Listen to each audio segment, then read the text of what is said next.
Oh man. All right, so I'm here. You can leave that music on. I didn't like that version of it. You didn't like that version of it? We're just playing music in the background. Oh, So I'm with. jam right here. So I'm just chilling with my homie Justin. Justin Hall. Is that cool? What's up? What's up? Is that cool if I say your last name? Yeah, that's fine with me. Okay, so I'm chilling with my friend Justin Hall. Man, so me and this dude go back to I was like 12. Okay, this is like one of the strangest relationships you'll probably ever hear about, because, and Justin, you can just chime in whenever you want, but like, so I'm sitting here at 12. We actually met through my sister, who went to high school with him, and he started coming and chilling over our house. We had like a lot of teenagers from my sister's school that would come and chill over our house and stuff. And Justin came over. We met. We became friends or whatever. And then, but anyways, Justin was how old were you whenever I was 12? You were like 19. So he was 19 and I was 12. But it sounds weird. But I was actually always a lot more, I don't know, I was still immature.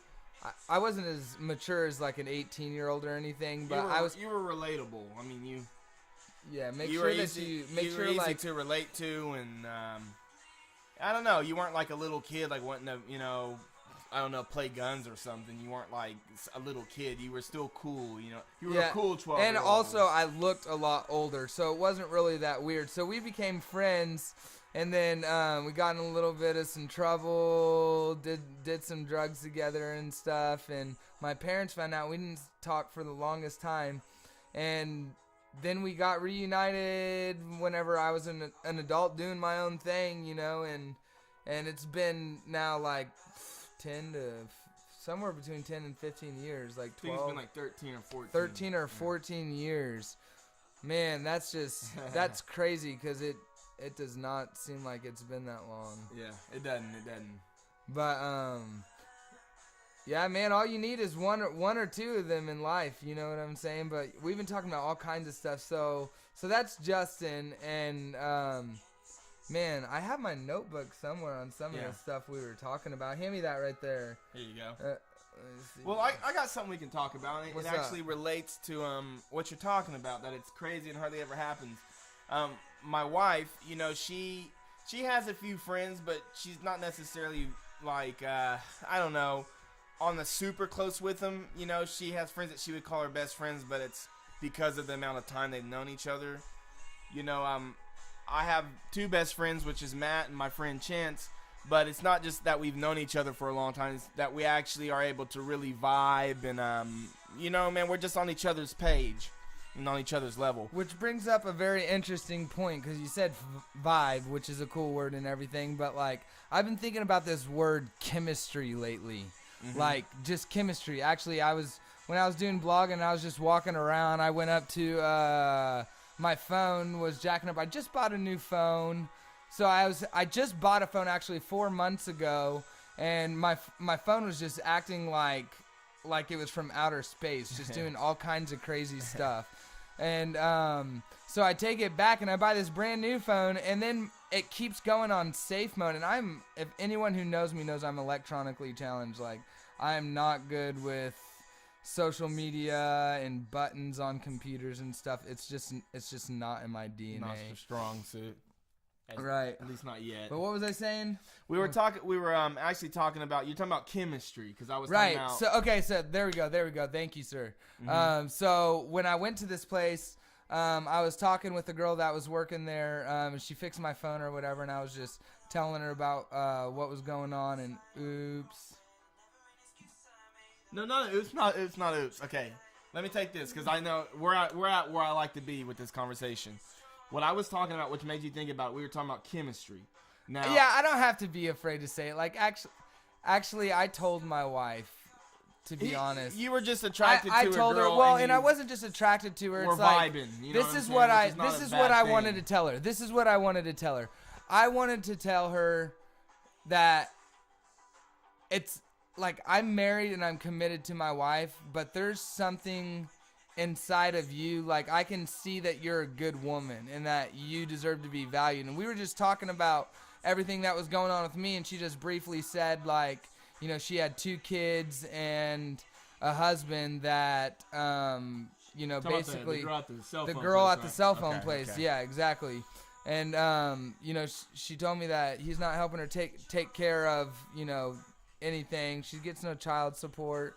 And, man, I just wanted to tell her, you know, it's just hard for me to see someone that has so much value. Because, you know, men are built to we're fixers. You know, we want to fix things. Mm-hmm. And so it's hard for me to see a woman that has a lot of value and been ill-valued through her whole love life. So it's not any, and this is where it gets weird with your chemistry with your wife or with your girlfriend or anything, because it can still hurt even though you know it's totally natural or innocent to you know, have attractions and have chemistry with other people.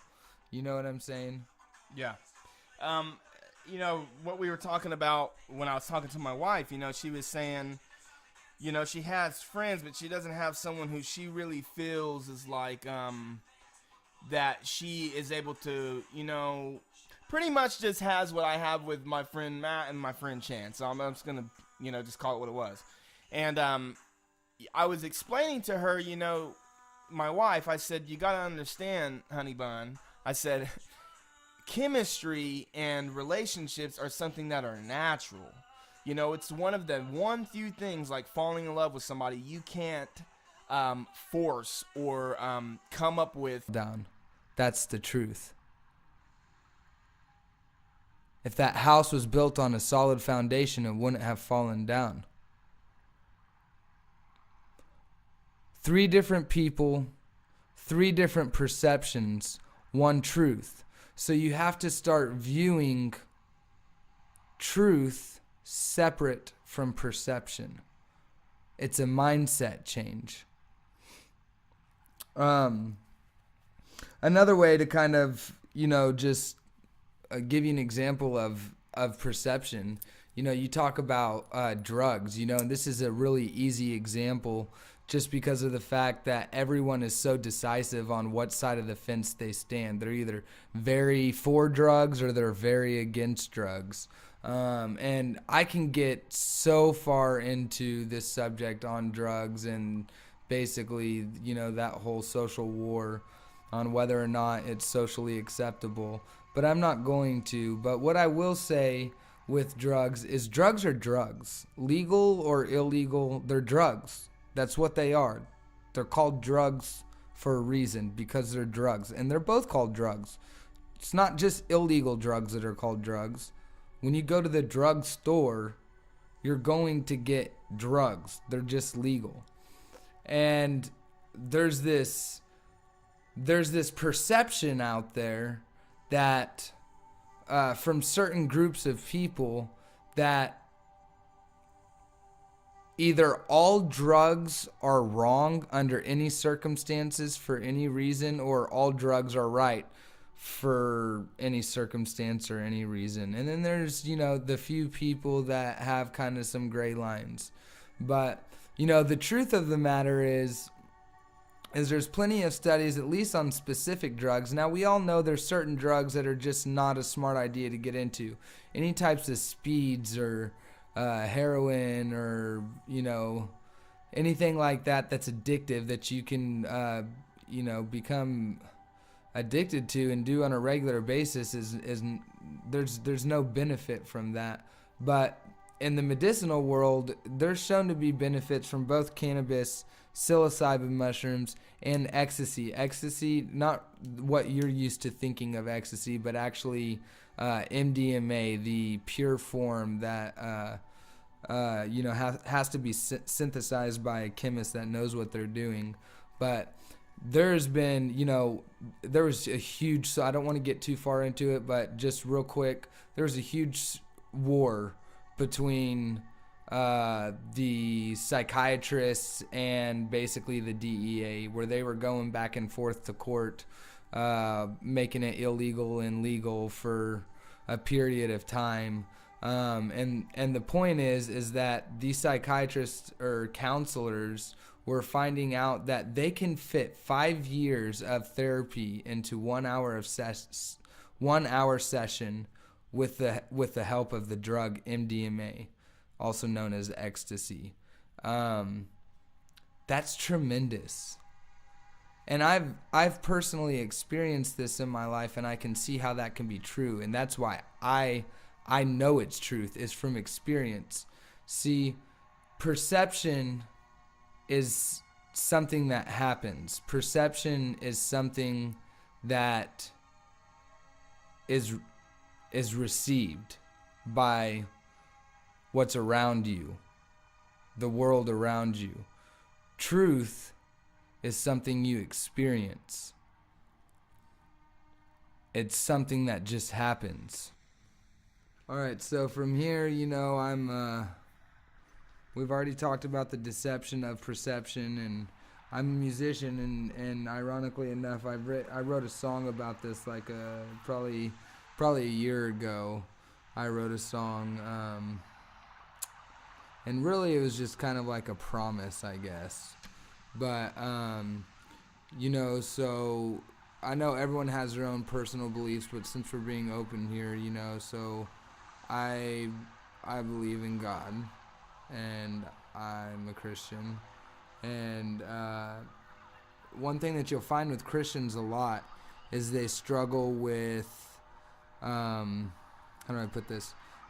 Well, actually, it's not even just Christians. Even if you're not a Christian, really, I'm sure there's a time where you can relate. But basically, the big struggle with Christians, and a big struggle that I went through a while back, was whenever things weren't going my way, or, whenever everything was going my way, I just thought God was the best thing, and I was so close to him. Again, perception. It's all about perception. And then if I prayed something and I felt like God didn't answer, or if I was hurt by someone who I looked up to that was a huge Christian or something, or if, I, trusted God to bring some finances and no finances came through,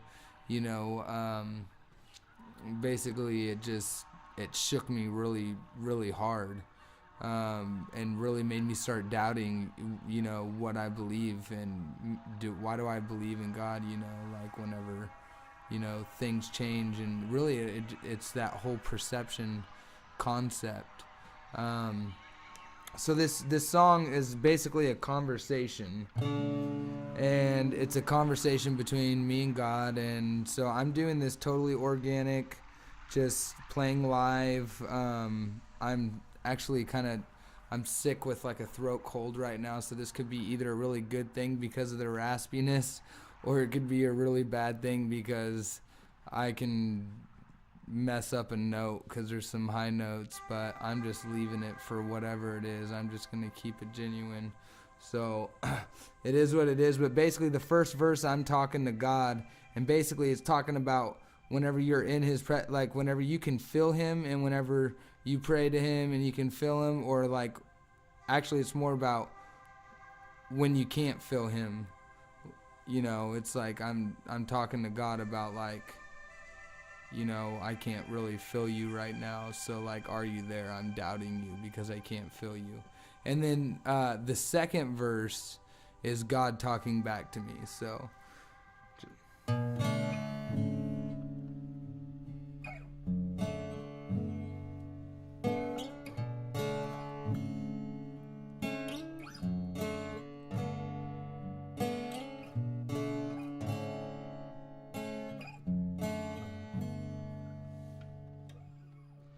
if I could stay here with you, if I never moved, I know in my head you said you won't leave me, but that's not the same thing that I am feeling, but I'm still feeling it. And I'm still feeling it.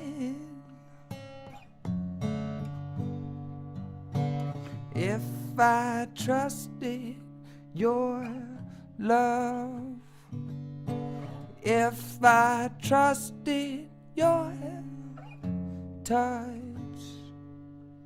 I know that you say my child's my treasure, but I'm coming down now, so hold me together, and can you hold me now? And can you hold me now?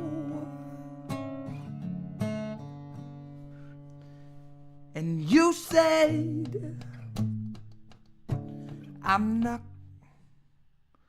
Wait a second, run that back. And you said I'm not gonna let you down. You said I'm not gonna let you down. Let that hit you one more time. And you said I'm not gonna let you down. You said I'm not gonna let you down, down, down, down. So now he's talking to me. If you could stay here with me, is it even me you'd see? I tell you again, one more again, all you got to do is trust I'm within. You stayed. I'm not gonna let you down. You said I'm not gonna let you down, down, down, down.